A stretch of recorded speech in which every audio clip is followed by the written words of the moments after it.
പത്മരാജൻ പിറ്റേ ദിവസം വന്നിട്ട് എന്നോട് പറഞ്ഞു, ഭരതന് ഇങ്ങനെ ചോദിക്കുന്നുണ്ട്, ഇവിടെ ഭരതൻ്റെ കൂടെ, ഭരതനൊന്നും ഇതുപോലെ പോസ്റ്ററുകളൊക്കെ ചെയ്യുന്നുണ്ടല്ലോ, അപ്പോൾ ഇവിടെ ഭരതൻ്റെ കൂടെ നിൽക്കുമോ എന്ന് ചോദിക്കുന്നുണ്ട്, നിൽക്കരുത് എന്ന് പറഞ്ഞു.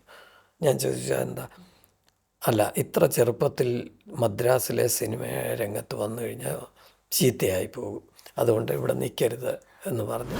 വ്യക്തികളെ പൊതുവേ ആരാധിക്കത്തില്ല. അവരുടെ വർക്കിനെയോ അല്ലെങ്കിൽ അവരുടെ ചെയ്തികളെയോ നമുക്ക് ഇതാക്കാം എന്നല്ലാതെ വ്യക്തികളെ ഇതായാലും പിന്നെ അവർ ചെയ്യുന്ന തെറ്റായ കാര്യങ്ങൾക്ക് നമ്മളോട് ഉത്തരം പറയേണ്ടി വരും എന്നാണ് എനിക്ക് തോന്നുന്നത്. എം ടി വാസുദേവൻ നായരുടെ രണ്ടാം ഊഴം, മലയാറ്റൂരിൻ്റെ 6-ാം പേരില്, നെട്ടൂർ മഠം, മാധവിക്കുട്ടിയുടെ നിർമാതളം പൂത്തകാലം, മനോമി, എം പി നാരായണപിള്ളയുടെ പരിണാമം, മുകുന്ദൻ്റെ ദൈവത്തിൻ്റെ വികൃതികൾ.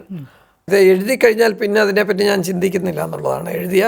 എഴുതിയ മോശമായി പോയെങ്കിൽ അടുത്തത് നന്നാക്കാൻ നോക്കുന്നത്, അല്ലാതെ അത് ശരിയാക്കാൻ നോക്കത്തില്ല. കഴിഞ്ഞ ദിവസം ഒരു കുട്ടിയോട് ചോദിച്ചപ്പം അതെന്താണെന്ന് ചോദിച്ചപ്പോൾ ഞാൻ ഒരു തമാശ രൂപേണ പറഞ്ഞ്, നമ്മളൊരു ദോശ ഉണ്ടാക്കുമ്പോൾ നല്ല വട്ടമായില്ലെങ്കിൽ അത് വട്ടമാക്കാനല്ല നോക്കുന്നത്, അടുത്ത ദോശ നന്നാക്കാനാണ് നോക്കുന്നത്. അപ്പോൾ അത് കഴിഞ്ഞത് കഴിഞ്ഞു എന്നാണ്, പിന്നെ അതിനെപ്പറ്റി ആലോചിക്കുന്നില്ല.